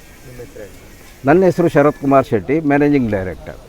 ಇವತ್ತು ಕರಂಬಳ್ಳಿ ವೆಂಕಟರಮಣ ದೇವಸ್ಥಾನದಲ್ಲಿ 9:30 ಗಂಟೆಗೆ ಮಹಾಲಕ್ಷ್ಮಿ ಕೋಆಪರೇಟಿವ್ನ ಪ್ರಧಾನ ವ್ಯವಸ್ಥಾಪಕರು ನನಗೆ ಪತ್ರ ಬರೆದು ಆಣೆ ಪ್ರಮಾಣಕ್ಕೆ ಬರಬೇಕು ಅಂತ ಆಹ್ವಾನ ಮಾಡಿದರು. ಆ ಪ್ರಕಾರ ನಾನು ಸವಿವರವಾದ ಪತ್ರವನ್ನು ಅವರಿಗೆ ಬರೆದಿದ್ದೆ. ಯಾರು ಹಣ ತೆಗೆದುಕೊಂಡಿದ್ದಾರೆ ಅವರು ಆಣೆ ಪ್ರಮಾಣ ಮಾಡಲಿಕ್ಕೆ ತಯಾರಿದ್ದಾರೆ. ಅವರು ಕೊಟ್ಟಂಥ ಏನು ತನಿಖಾ ವರದಿ ಯಾವುದು ನೋಟಿಸ್, ಅದು ನನಗೆ ಅವರು ಕೊಟ್ಟದ್ದು. ಅದರದ ಬಗ್ಗೆ ನಾನು ಪ್ರಮಾಣ ಮಾಡುವಂಥದ್ದು ಪ್ರಶ್ನೆ ಇಲ್ಲ, ಅದಕ್ಕೆ ತನಿಖೆ ಆಗಬೇಕು. ತನಿಖೆ ಆದರೆ ಎಲ್ಲ ಹೊರಗೆ ಬರ್ತದೆ ಅಂತ ಹೇಳಿದ್ದೆ. ಕಡೆಗೆ ನಿನ್ನೆ ರಾತ್ರಿ ಆಗುವಾಗ ನಮ್ಮ ಪೇಜಾವರ ಶ್ರೀಪಾದರು, ವಿಶ್ವಪ್ರಸನ್ನ ತೀರ್ಥರು ಮತ್ತು ಪಲಿಮಾರು ವಿದ್ಯಾತೀರ್ಥ ಶ್ರೀಪಾದರು ನನಗೆ ಫೋನ್ ಮಾಡಿದರು. ನಾನು ಅವರಿಗೆ ಇವರೆಲ್ಲ ಸ್ಟೇಟ್ಮೆಂಟನ್ನು ಕಳಿಸಿದ್ದೆ. ಅವರಿಗೂ ಗೊತ್ತಾಯಿತು. ಆಮೇಲೆ ಹೇಳಿದರು ಆಣೆ ಪ್ರಮಾಣದ ಮಟ್ಟಕ್ಕೆ ಹೋಗೋದು ಬೇಡ ಅಂತ ಹೇಳಿದರು. ನಾನು ಹೇಳಿದೆ ನಾನು ಆಣೆ ಪ್ರಮಾಣಕ್ಕೆ ಯಾವ ಶಬ್ದದಲ್ಲಿಯೂ ಹೇಳಲಿಲ್ಲ, ಅವರಾಗಿ ಆಹ್ವಾನಿಸಿದ್ದಾರೆ. ಮತ್ತು ಅವರನ್ನೆಲ್ಲ ಬರೋದು ಬೇಡ ಅಂತ ಹೇಳಿ ಅಂತ ಕೇಳಿದರು. ನಾನು ಹೇಳಿದರೆ ಅವರು ಬರೋದಿದ್ದರೆ ಇನ್ನೊಂದು ರಾಂಗ್ ಮೆಸೇಜ್ ಹೋಗ್ತದೆ. ನಾವೇನು ಆಣೆ ಪ್ರಮಾಣಕ್ಕೆ ಒತ್ತಾಯ ಮಾಡಲ್ಲ. ನಿನ್ನೆ ಡಾಕ್ಟರ್ ಜಿ ಶಂಕರ್ ಅವರು ನಮ್ಮ ಈ ಸಮಾಜದ ಪ್ರಮುಖರು, ಜಯಕೋಟ್ಯಾನರು, ಅವರ ಪ್ರಮುಖರು ನನಗೆ ಕೆಲವರೆಲ್ಲ ಮತ್ತೆ ರಾತ್ರಿ ಮೇಲೆ ಮಾತಾಡಿದರು. ನಾನು ಹೇಳಿದ್ದಷ್ಟೇ, ನಾನಿಲ್ಲಿ ಆಣೆ ಪ್ರಮಾಣಕ್ಕೆ ಕರೀಲಿಲ್ಲ. ಮತ್ತು ಇವ್ರು ಯಾರು ಆಣೆ ಪ್ರಮಾಣಕ್ಕೆ ಅಂತ ಹೇಳಿದವರಲ್ಲ. ಮತ್ತು ಅವ್ರು ಬಂದು ಪ್ರಾರ್ಥನೆ ಮಾಡಿ ಹೋಗ್ತಾರೆ ಅಂತ ಹೇಳಿದರು. ಆ ಪ್ರಕಾರ ಅವ್ರು ಪ್ರಾರ್ಥನೆ ಮಾಡಿ ಹೋಗಿದ್ದಾರೆ. ಹಾಗಾಗಿ ಆಣೆ ಪ್ರಮಾಣ ಯಾವುದೂ ನಡೀಲಿಲ್ಲ. ನಾವು ಕಡೆಗೆ ಪ್ರಾರ್ಥನೆ ಏನು ಮಾಡಿತ್ತು ಅಂತ ಹೇಳಿದರೆ, ಏನೋ ವೆಂಕಟರಮಣ ಮುಖ್ಯಪ್ರಾಣನ ದಯೆಯೋ ಗೊತ್ತಿಲ್ಲ, ಅವರಾಗಿ ಇಲ್ಲಿ ಫಲಾನುಭವಿಗಳನ್ನು ಇಲ್ಲಿ ಆಹ್ವಾನಿಸಿದ್ದಾರೆ. ಅವ್ರು ಬಂದಿದ್ದಾರೆ. ನಾವು ಇದು ಆಣೆ ಪ್ರಮಾಣದ ಬದಲಿಗೆ ಮುಖ್ಯಪ್ರಾಣನಲ್ಲಿ ವಿಶೇಷವಾಗಿ ಪ್ರಾರ್ಥನೆ ಅವರಿಗೆ ಒಳ್ಳೆ ಬುದ್ಧಿ ಕೊಟ್ಟು ನಾನು ಅವರಿಗೆ ಸುರಿಗೆ ಹೇಳಿದ್ದೇನೆ, ನೀವೆಷ್ಟು ಹಣ ತಗೊಂಡಿದ್ದೀರಿ ಪ್ರಾಮಾಣಿಕವಾಗಿ, ಮತ್ತು ನಾವು ಹಣ್ಣು ಕಾಯಿಯ ಎದುರಲ್ಲಿ ಎಷ್ಟು ಹಣ ತಗೊಂಡಿದ್ದಾರೆ, ಎಷ್ಟು ಕಟ್ಟಿದ್ದಾರೆ ಅಂತ ಹೇಳುವಂಥದ್ದನ್ನು ಲಿಖಿತವಾಗಿ ಅಲ್ಲಿಟ್ಟಿದ್ದೇವೆ. ನೀವು ಅದರಲ್ಲಿ ನೋಡಿದ್ದೀರಿ ಹಣಕಾಯಲ್ಲಿ. ಅದು ಯಾವುದೂ ತಪ್ಪಬಾರ್ದು ಅಂತ ನಾವು ಅವ್ರಿಗೆ ಹೇಳಿದ್ದೇವೆ. ಅಂದರೆ ನೀವು ಎಲ್ಲಿಯಾದರೂ 21,000 ತಗೊಂಡಿದ್ದು 21 ಬರಿಬೇಕು, 20 ಬರಿಬಾರ್ದು ಅಂತ ಹೇಳಿದ್ರೆ ಅವರು ಮತ್ತೆ ತಗೊಳ್ಳಿಲ್ಲ ಅಂತ ಅಷ್ಟು ಜನ ಅವರು ಸೈನ್ ಮಾಡಿದವರು ಬರೆದಿಟ್ಟಿದ್ದಾರೆ. ನಾವು ದೇವರ ಇದರಲ್ಲಿ ಪ್ರಾರ್ಥನೆ ಮಾಡಿದ್ದೇವೆ ಇವತ್ತು. ಅವರಿಗೆ ಒಂದು ಸದ್ಬುದ್ಧಿ ಕೊಟ್ಟು ಇವರು ಎಷ್ಟು ತಗೊಂಡಿದ್ದಾರೆ ಅಷ್ಟು ಹಣವನ್ನು ಅವರು ಕಟ್ಟಲಿಕ್ಕೆ ತಯಾರಿದ್ದಾರೆ. ಏನಾದರೂ ಮಾಡಿ, ರೀಲೋನ್ ಮಾಡಿ, ಏನಾದರೂ ಮಾಡಿ. ಅವರು ಈಗ 20,000 20 40 ಆದರೆ 40 60 1,15,000 15 ಪ್ಲಸ್ ಬಡ್ಡಿ, ಇವತ್ತಿನವರೆಗೆ ಬಡ್ಡಿ ಅದು ಬ್ಯಾಂಕಿನ ನಾವೇನು ಮಾಡಲಿಕ್ಕಾಗಲ್ಲ. ಮತ್ತು ತಗೊಳ್ದಿದ್ದವರಿದ್ದು ಮಾತ್ರ ಏನು ಅಂತ ಅವರು ಚರ್ಚೆ ಮಾಡಬೇಕು. ಅವ್ರು ಇಲ್ಲಿಂದ ಕಟ್ಟೋದು. ಕೆಲವರು 13 ಜನ ₹1 ಅವರಿಗೆ ಸಿಕ್ಕಲಿಲ್ಲ. ಇದನ್ನು ಬ್ಯಾಂಕ್ ಒಂದು ಸಾಮಾಜಿಕ ಜವಾಬ್ದಾರಿಯು ಬ್ಯಾಂಕಿಗೆ ಇರ್ತದೆ. ಇದನ್ನು ಕಲ್ತ್ಕೊಂಡು ಮಾಡಬೇಕು. ಡಾಕ್ಟರ್ ಜಿ ಶಂಕರ್ ಅವರು ನನಗೆ ನಿನ್ನೆ ಮಾತಾಡಿದರು, ಇದನ್ನು ಬೆಳ್ಕೊಂಡು ಹೋಗೋದು ಬೇಡ ಸರ್. ಶಾಸಕರು ಮತ್ತು ಬೇರೆ ಶಾಸಕರುಗಳ ಹತ್ರ ಮಾತಾಡಿದ, ನನಗೆ ಗುರುಮೇಶ್ವರ ಶೆಟ್ಟರು ಇರುವಾಗಲೇ ಮಾತಾಡಿದ್ದೀನಿ ಕೃಷ್ಣ ಪ್ರಸಾದ್ ನೇತ್ರಾಲಯದ ಕಾರ್ಯಕ್ರಮದಲ್ಲಿ. 12ನೇ ತಾರೀಕಿಗೆ ಸಂಜೆ ಕೂತ್ಕೊಂಡು ಒಂದು ಪಂಚಾಯತಿಗೆ ಮಾಡೋಣ ಸರ್ ಅಂತ ನನ್ನ ಹತ್ರ ಮಾತಾಡೋಣ, ಅದನ್ನು ಸರಿ ಮಾಡೋಣ ಅಂತ ಹೇಳಿದ್ರು. ನಾನು ಹೇಳಿದೆ ನನಗಿದರಲ್ಲಿ ವೈಯಕ್ತಿಕ ಏನಿಲ್ಲ. ಅವರು ನಾನೊಬ್ಬ ಶಾಸಕನಾಗಿದ್ದವರು ಮನವಿ ಕೊಟ್ಟಿದ್ದಾರೆ, ಅವ್ರ ಪ್ರಗಧನ್ಯತೆ. ಅದಕ್ಕೆ ಸುಮ್ಮನೆ ನನ್ನನ್ನು ಹಣೆ ಪ್ರಮಾಣಕ್ಕೆ ನನ್ನ ವೈಯಕ್ತಿಕ ತೇಜೋವಧೆ, ನನ್ನ ಬಗ್ಗೆ ಬೇಕಾದಷ್ಟು ಸಾಮಾಜಿಕ ಜಾಲತಾಣದಲ್ಲಿ ಏನೇನು ಮಾಡ್ತಾರೆ, ಅದಕ್ಕೆ ನಂಗೆ ಸಂಬಂಧ. ನಾನು ಅದನ್ನು ಅಂತ ತುಂಬ ಕೇಳ್ಕೊಂಡು ಬಂದವನು. ಯಾಕಂದರೆ ಅದು ಕೇಳಿ ಮನಸ್ಸು ಜಡ್ಡಾಗಿದೆ ನನಗೇನೀಗ. ಅಂಥದ್ದೇನು ಅದರಿಂದ ಏನು ಮಾನಸಿಕ ಸಮಸ್ಯೆ ಆಗಲ್ಲ. ಆದರೆ ಇವತ್ತು ನನ್ನ ಉದ್ದೇಶ ಇವರು ಯಾರಿಗೆ ಹಣ ಎಷ್ಟು ಸಿಕ್ಕಿದ ಅಷ್ಟನ್ನು ಅವರು ಬಡ್ಡಿ ಸಮೇತ ಕಟ್ಟಬೇಕು, ಅಲ್ಲಿಗೆ ಅವರು ಇತ್ಯರ್ಥ ಮಾಡಬೇಕು ಅಂತ ಹೇಳುವಂಥದ್ದು ನನ್ನ ಸಮಸ್ಯೆ. ಅದನ್ನು ನಾವು ಇವತ್ತು ಮುಖ್ಯಪ್ರಾಣದಲ್ಲಿ ಎಲ್ಲರೂ ಸೇರಿಕೊಂಡು ಪ್ರಾರ್ಥನೆ ಮಾಡಿದ್ದೇವೆ. ಇನ್ನು ಬ್ಯಾಂಕ್ನವರ ಕೈಯಲ್ಲಿದೆ, ಅವರು ಯಾವ ರೀತಿ ಇವರ ಸಮಸ್ಯೆಯನ್ನು ನಾನು ಬೇಕಾಗಿಲ್ಲ. ನನ್ನ ಮಧ್ಯಸ್ಥಿಗೆ ನನಗೆ ಘನತೆ, ಯೋಗ್ಯತೆ, ಗೌರವ ಇಲ್ಲ ಅಂತ ಹೇಳುವಂಥ ಅವರು GM ಹೇಳಿದ್ದಾರೆ. ನಾನು ಬರಲ್ಲ. ಇವರೇ ಕರೀಲಿ ಅಥವಾ ಯಾರಾದರೂ ಸ್ವಾಮೀಜಿಯವ್ರು ಕರೀಲಿ, ಸ್ವಾಮೀಜಿಯವ್ರೀಗ ಪಾಲಿಮಾರ ಸ್ವಾಮಿಯವರು ಇರ್ಬೋದು, ಪೇಜಾವರ ಸ್ವಾಮಿಯವರು, ಅವ್ರು ಇವರನ್ನು ಕರೆಸಲಿ. ಏನೇನು ಎದುರಲ್ಲಿ ಕೂತ್ಕೊಂಡು ಇವ್ರು ಎಷ್ಟು ತಗೊಂಡಿದ್ದಾರೆ ಅಷ್ಟು ಒಂದು ಯಾರಾದರೂ ಸಮಾಜ ಈ ಪಾಪದವರನ್ನು ಮಧ್ಯದಲ್ಲಿ ಬಿಡಬಾರ್ದು ದಯವಿಟ್ಟು. ನನ್ನ ವಿನಂತಿ ಎಲ್ಲರ ಹತ್ರ. ಇವರು ಬಡವರು, ಇವರಿಗೆ ಧ್ವನಿ ಇಲ್ಲ ಅಂತ ಇವರನ್ನು ಮಧ್ಯದಲ್ಲಿ ಬಿಟ್ಟರೆ ಯಾರಿಗೆ, ನಾನಂತೂ ಅವ್ರ ಜೊತೆ ಇರ್ತೇನೆ, ನ್ಯಾಯ ಕಾನೂನಿನ ದೃಷ್ಟಿಯಲ್ಲಿ ನಾನು ಓಡಿ ಹೋಗೋ ಪ್ರಶ್ನೆ ಇಲ್ಲ, ಅವರೊಟ್ಟಿಗೆ ಇರ್ತೇನೆ. ಆದರೆ ನನ್ನ ಹತ್ರ ಇವತ್ತು ಅಧಿಕಾರ ಇಲ್ಲ, ನನ್ನ ಹತ್ರ ಇವತ್ತು ಯಾವುದೇ ಶಕ್ತಿ ಇಲ್ಲ. ನನ್ನ ಕೈಯಲ್ಲಿದ್ದಷ್ಟು ನಾನು ಮಾಡ್ತೇನೆ. ಈಗ ಅವರಿಗೆ ಈಗಲೇ ನಾನು ಹೇಳಿದೆ, ಕಾನೂನಿಗೆ ಬೇಕಾದವ್ರಿಗೆ ಹಣದ ವ್ಯವಸ್ಥೆ ಇಲ್ಲ, ಅದಕ್ಕೆ ಇಲ್ಲದ್ರೆ ಎಕ್ಸ್ಪಾರ್ಟಿ. ಈಗ ನೋಡಿ ಅವ್ರು ಹೇಳಿದರು, ಈಗ ಕಾನೂನು ರೀತಿಯಲ್ಲಿ ನಾವು ಎಲ್ಲ ಮಾಡಿ ಎಕ್ಸ್ಪಾರ್ಟಿ ಡಿಸಿಷನ್ ಆಗಿದೆ. ಬೆಂಗಳೂರು ಮಹಾಮಂಡಲದಲ್ಲಿ ಕರೀತಾರೆ, ಒಂದು ದಿವಸ ನೋಟಿಸ್ ಕೊಡ್ತಾರೆ, ಒಂದೇ ದಿವಸದಲ್ಲಿ ಡಿಕ್ಲೇರ್ ಮಾಡ್ತಾರೆ, 2-3 ಹಿಯರಿಂಗೂ ಆಗಲ್ಲ. ಇವ್ರಿಗೆ ಹೋಗಲಿಕ್ಕೆ ಬ್ಯಾಂಕ್ ಅಲ್ಲಿ ಹೋಗಲಿಕ್ಕೆ ಕನಿಷ್ಠ 2,000-3,000 ಬಸ್ ಸಿಗಬೇಕಲ್ಲ. ಇವ್ರು ಹೋಗಲಿಲ್ಲ, ಏನಾಗೋದಿಲ್ಲ, ನಾವು ತಗೊಳ್ಳಿಲ್ಲಲ್ಲ ಅಂತ ಹಾಗೆಲ್ಲ ಎಕ್ಸ್ಪಾರ್ಟಿಯಾಗಿ ಇವರಿಗೆ ಮನೆ ಜಪ್ತಿಗೆ ಬರ್ತಾ ಇದೆ. ಸೊ ಇದು ಸಮಾಜದ ಗಣ್ಯರಲ್ಲಿ ಯಾರಾದರೂ ನಾನು ಹೇಳುವಂಥದ್ದು, ಇವರು ಯಾರು ಇವರ ಬಗ್ಗೆಯೂ ಸ್ವಲ್ಪ ಕಾಳಜಿಯನ್ನು ಮಾಡಬೇಕು. ಬ್ಯಾಂಕಿನ ಬಗ್ಗೆ ಹೇಗೆ ಕಾಳಜಿ ಇದೆಯಾ ಅದೇ ರೀತಿ ಈ ಬಡವರ ಬಗ್ಗೆಯೂ ಅವರಿಗೆ ತಗೊಂಡ ಹಣವನ್ನು ಅವ್ರು 100ಕ್ಕೆ 100 ಕೊಡಬೇಕು, ₹1 ಬಡ್ಡಿ ಸಮೇತ ಕೊಡಬೇಕು. ಅದರಲ್ಲಿ ನಾನು ಅವರೊಟ್ಟಿಗೆ ಹೇಳಿದ್ದೇನೆ, ಅವರು ಒಪ್ಪಿದ್ದಾರೆ. ಮತ್ತುಳಿದ ಹಣಕ್ಕೆ ದಯವಿಟ್ಟು ಯಾರಾದರೂ ಸ್ವಾಮೀಜಿಯವರ ಯಾರಾದರೂ ಮಧ್ಯಸ್ಥಿಕೆ ಬಂದು, ನನ್ನ ಮಧ್ಯಸ್ಥಿಕೆ ಅವರು ಬೇಡ ಅಂತ ಹೇಳಿದರೆ ನಾನು ಬಯಸಿದ್ದೆ. ನಾನು ಅವರಿಗೆ ಕೇವಲ ಕಾನೂನಿನ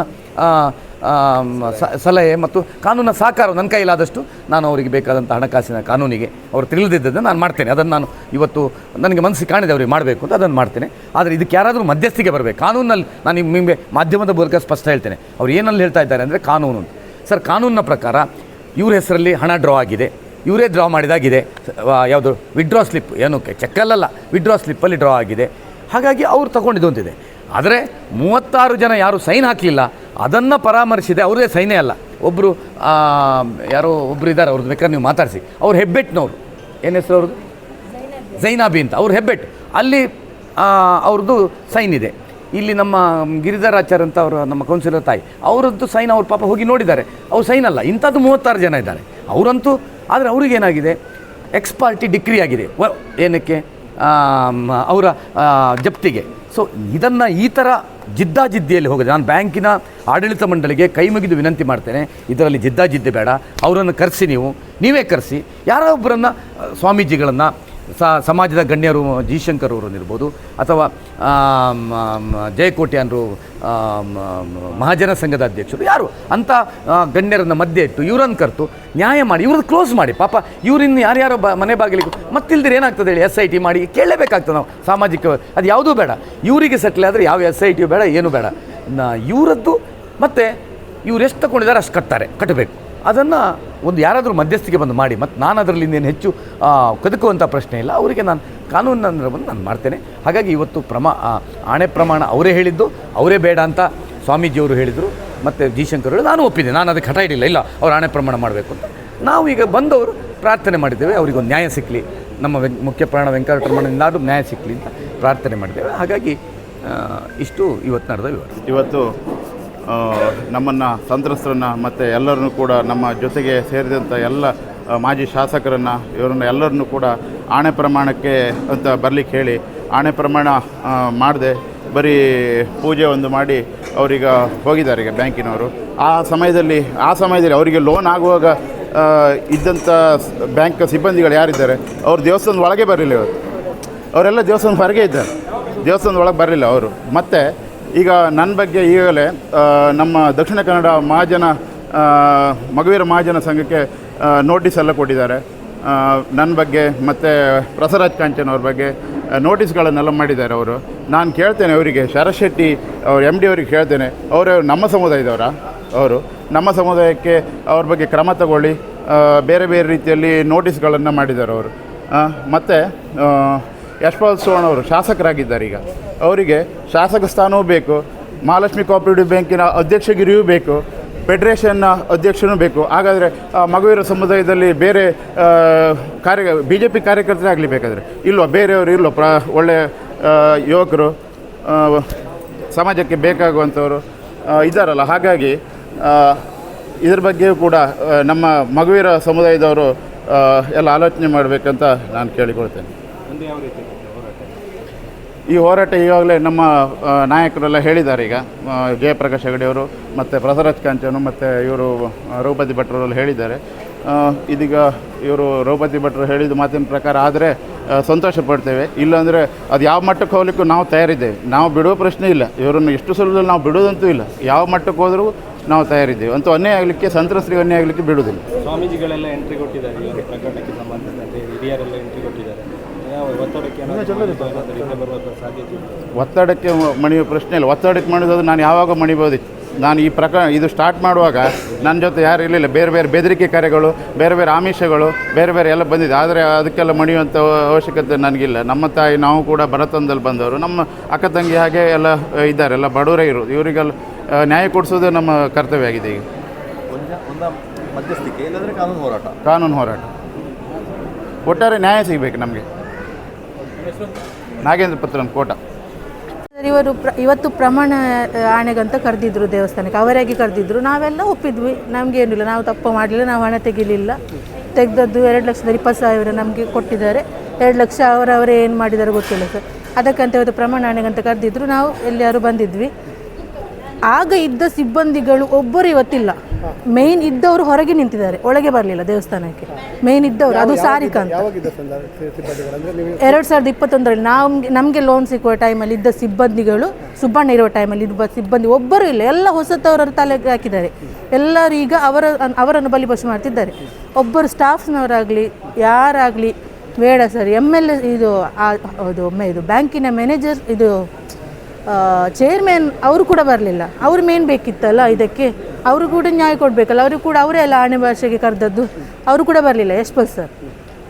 ಹಾಗಾಗಿ ನಮ್ಮದು ಒಂದೇ ಸರ್. ಅವರು ಸಾರಿಕಾ ಅವರು ಮೇನ್, ಅವ್ರಿಗೆಲ್ಲ ವಿಷಯ ಗೊತ್ತುಂಟು, ಎಲ್ಲ ವಿಷಯ ಗೊತ್ತುಂಟು. ಆದರೂ ಹೊರಗೆ ಹಾಕಿ ನಿಂತರು. ಅವರಿಗೆ ಪೇರೇಡ್ ಆಗಿರುತ್ತೆ. ಕೇಳಿದ್ದಕ್ಕೆ ಹೇಳಿದರು ಯಾರು ಅಲ್ಲಿದ್ದವರು. ಅವರೊಟ್ಟಿಗೆ 5 ಜನ ಗಂಡಸರು ಕೂಡ ಇದ್ದರು. ಅವರಿಗೆ ಕೂಡ ಆಗಿದೆ, ಅವರಿಗೆ ಬರ್ಬೋದಿತ್ತಲ್ಲ. ಅದೇ ಹೇಳು ಸರ್, ಅವ್ರು ಯಾಕೆ ಹಾಗೆ ಮಾಡಿದ್ರು? ಇದ್ದ ಸಿಬ್ಬಂದಿಗಳನ್ನು ಕರಿಬೇಕಿತ್ತಲ್ಲ ದೇವಸ್ಥಾನಕ್ಕೆ. ಈಗ ಹೊಸತು ಬಂದ ಸ್ಟಾಫನ್ನು ಕರೆದು ಏನು ಪ್ರಯೋಜನ? ಅವ್ರಿಗೇನು ಗೊತ್ತು? ಹಾಂ, ಹೊಸತು ಬಂದವರೆಲ್ಲರೂ. ಅದರಲ್ಲಿ ಒಬ್ಬರ ಅಂದೋ, ಒಂದು ಡ್ರೈವರ್ ಅಂದೋ ಒಬ್ಬ ಇದ್ದ. ಆಗ ಇದ್ದವರು ಒಬ್ಬರು ಇಲ್ಲ. ಇದ್ದ ಸಾರಿಕಾ ಅವ್ರು ಮೇನ್ ಅವರು ಒಳಗಿದ್ದಾರೆ. ಅವಳಿಗೆಲ್ಲ ಸತ್ಯ ಗೊತ್ತುಂಟು. ಅವರು ಹೊರಗಿದ್ದಾರೆ, ಸುಮ್ಮನೆ ನಿಂತ್ಕೊಂಡಿದ್ದಾರೆ. ಅವರೊಟ್ಟಿಗೆ 5 ಜನ ಗಂಡಸರು ಕೂಡ ಎಲ್ಲ ಹೊರಗಿದ್ದಾರೆ. ಅದೇ ನಮ್ಮದೊಂದು ಪ್ರಶ್ನೆ, ಅವ್ರು ಯಾಕೆ ಬರಲಿಲ್ಲ? ಮತ್ತು ಚೇರ್ಮನ್ ಸರ್ ಯಾಕೆ ಬರಲಿಲ್ಲ? ನಮಗೆ ಲೋನ್ ಅದು 20,000 ಅಂತ ಮನೆಗೆ ಬಂದು 20,000 ಮನೆಗೆ ಬಂದು ಕೊಟ್ಟದ್ದು. ಆ ಸಂದರ್ಭದಲ್ಲಿ ಕೊಟ್ಟದ್ದು ನಮಗೆ ಸುಬ್ಬಣ್ಣ ಅಂತ. ಆದರೆ ನಾವು ಬ್ಯಾಂಕಿಗೆ ಹೋದಾಗ ಎಂಕ್ವೈರಿ ಮಾಡುವಾಗ ಇದ್ದ ಸ್ಟಾಫ್ನವರು, ಸಿಬ್ಬಂದಿಗಳು ಒಬ್ಬರು ಕೂಡ ಬರಲಿಲ್ಲ. ಇವತ್ತು ಅವರು ಮೇನ್ ಬೇಕಿತ್ತಲ್ಲ. ಅವರು ಈಗ ಬೇರೆ ಬ್ಯಾಂಕಿಗೆ ಅವರು ಟ್ರಾನ್ಸ್ಫರ್ ಆದರೂ ಕೂಡ ಅವ್ರು ಇರ್ತಾರೆ ಅಲ್ಲ, ಅವರು ಏನು ಕೆಲಸ ಏನು ಹೋಗಲಿಲ್ಲಲ್ಲ, ಇದ್ದಾರೆ ಆ ಬ್ಯಾಂಕಿನಲ್ಲಿ. ನಾವು ಹೆಡ್ ಆಫೀಸ್ಗೆ ಹೋಗಿದ್ದೇವೆ, ಅಲ್ಲಿ ಇದ್ದಾರೆ ಅವರು, ನಮಗೆ ಗೊತ್ತುಂಟು. 5 ಸತಿ ನಾವು ಮೀಟಿಂಗ್ ಮಾಡಿದ್ದೇವೆ. ಅವರು ಯಾರು ಬರಲಿಲ್ಲ. ಯಾಕೆ? ನಿಮ್ಮ ಆರೋಪ ಇರೋದು ಈಗ ಲೋನು ಕೊಡುವ ನಿಮಗೆ ಕೊಟ್ಟವರು ಯಾರು ಇಲ್ಲಿ ಬಂದಿಲ್ಲ. ಕೊಟ್ಟದ ವಿಷಯ ಗೊತ್ತಿದ್ದವರು, ನಾವು ಹೋಗಿ ಮೀಟಿಂಗ್ ಮಾಡಿದವರು ಒಬ್ಬರು ಇಲ್ಲ. ಯಾಕೆ ಬರಲಿಲ್ಲ ಅವರು? ಅದೇ ಒಂದು 20,000 ತಗೊಂಡಿದ್ದು. ನಿಮ್ಗೆ ಎಷ್ಟು ಲೋನನ್ನ ಈಗ ಇದೆ ಅಂತ ಹೇಳ್ತಾ ಇದ್ದಾರೆ? 2 ಲಕ್ಷ ವಿದ್ ಬಡ್ಡಿ ಸೇರಿ ಈಗ 3 ಲಕ್ಷ 290 ತನಕ ಮಾಡಿದ್ದಾರೆ. ಅದನ್ನು ಕೂಡ ಕಟ್ಟಬೇಕಂತ ಮನೆಗೆ ಬಂದು ನೋಟಿಸ್. ಒಬ್ಬರೇ ಹೆಂಗಸರು ಇರುವಾಗ, ಈಗ ನಾವು ಒಬ್ಬಳೇ ಇರುವಾಗ 5 ಜನ ಗಂಡಸರು ಬಂದು ಇದು ಮಾಡೋದು, ಟಾರ್ಚರ್ ಮಾಡೋದು, ಕಟ್ಟಬೇಕು ನೀವು ಆಗಿ ಹೀಗೆ ಮನೆಗೆ ಬಂದು ಪೇಪರ್ ಅಂಟಿಸೋದು, ಫೋಟೋ ತೆಗೆಯೋದು, ಆ ಥರದ್ದೆಲ್ಲ ತುಂಬ ಆಗ್ತಿತ್ತು ಸರ್. ಎಷ್ಟು ಹೇಳಿದ್ರು ಅವ್ರು ಕೇಳೋದಿಲ್ಲ. ಬ್ಯಾಂಕಿಗೆ ಬಂದು ಮೀಟಿಂಗ್ ಮಾಡಿ ಹಾಗೆ ಮಾಡಿ ಹೋದ್ವಿ ನಾವು. ನಮಗೇನು ತಲೆ ಬಿಸಿಲ್ಲ, ನಾವು ತಪ್ಪು ಮಾಡಲಿಲ್ಲ, ನಾವು ತೆಗೀಲಿಲ್ಲ. 20,000 ಕೊಟ್ಟದ್ದು ನಾವು ಒಪ್ತೇವೆ. ಎಲ್ಲಿ ದೇವಸ್ಥಾನ ಅಲ್ಲ, ನಮ್ಮ ಮಸೀದಿ ಕೂಡ ಅವ್ರು ಬರಲಿ, ನಾವು ಒಪ್ತೇವೆ. ಅವರು ಕೂಡ ಒಪ್ಪಿಬೇಕು. ನಾವು ರೆಡಿ, ನಾವು ಯಾವುದಕ್ಕೂ ಇಲ್ಲ. ಅಂದರೆ ನಾವು 20,000 ತೆಗೆದದ್ದು ಹೌದೇ ಅಲ್ಲ, ನಾವು ಅದರಲ್ಲಿ ಸುಳ್ಳು ಹೇಳೋದಿಲ್ಲ. 20,000 ತೆಗೆದದ್ದು ಹೌದೇ. ಅದು ಕೂಡ ನಾವು ನಮ್ಮ 31 ಜನ ಇದು ಹೆಂಗಸರ ಗ್ರೂಪ್, ನಾವು ಸೈನ್ ಹಾಕಲಿಲ್ಲ. ವಿದ್ 20,000 ತೆಗೆದದಲ್ಲಿ 3/4 ಅಂಶ ನಾವು ಕಟ್ಟಿದ್ದೇವೆ. ಕಟ್ಟಲಿಲ್ಲಕ್ಕಂತ ಕೂಡ ಅಲ್ಲ, ಮ್ಯಾನೇಜರ್ ಕೈಯಲ್ಲೇ ಕಟ್ಟಿದ್ದೇವೆ. ಅವರು ಕೂಡ ಅದು ಅಲ್ಲಿ ಕಟ್ಟಿದ್ದಾರೆ ಇಲ್ಲವ ಮ್ಯಾನೇಜರ್ ಗೊತ್ತಿಲ್ಲ. ನಮಗೊಂದು ರಿಸಿಪ್ಟ್ ಕೊಡಲಿಲ್ಲ, ಬ್ಯಾಂಕಿದ್ದು ಪಾಸ್ಬುಕ್ ಇಲ್ಲ, ಅಲ್ಲಿದ್ದು ನಮ್ದು ಎಂಥ ಸ್ಟೇಟ್ಮೆಂಟ್ ಕೂಡ ನಮ್ಮ ಕೈಯಲ್ಲಿಲ್ಲ. ಈಗ ಕೇಳಿದರೆ ನೀವೇ ಬ್ಯಾಂಕಿಗೆ ಬಂದಿದ್ದೀರಿ, ನೀವೇ ಸರ್. ನಮಗೆ ಅವ್ರು ಹೇಳ್ಬೇಕು ಸರ್. ನಾವು ಬ್ಯಾಂಕಿಗೆ ಹೋಗಿ 2 ಲಕ್ಷ ತೆಗೆದದ್ದು ಅವರ ಕೈಯಿಂದ, ಅವ್ರು ನಮಗೆ ಕೊಟ್ಟದ್ದು ಒಂದು ಪ್ರೂಫ್ ತೋರಿಸ್ಲಿ. ನಾವು 2 ಲಕ್ಷ ಕಟ್ಟಲಿಕ್ಕೆ ಕೂಡ ತಯಾರಿದ್ದೇವೆ. ನಮ್ಮ ಕೈಯಲ್ಲಿ ಅವರು 2 ಲಕ್ಷ ಕೊಟ್ಟದ್ದು, ನಾವು ಬ್ಯಾಂಕಿಗೆ, ಅವರ ಬ್ಯಾಂಕಿಗೆ ಹೋಗಿ ನಾವು ಸೈನ್ ಹಾಕಿದ್ದು. ಒಂದು ಪ್ರೂಫ್ ತೋರಿಸ್ಲಿ ಅವರು ಆಗೋದಾದರೆ, ಅಷ್ಟೇ ಸರ್. ನಿಮ್ಮ ಹೆಸರು? ಆಫ್ರಿನ್ ಅಂತ. ಆಫ್ರಿನ್.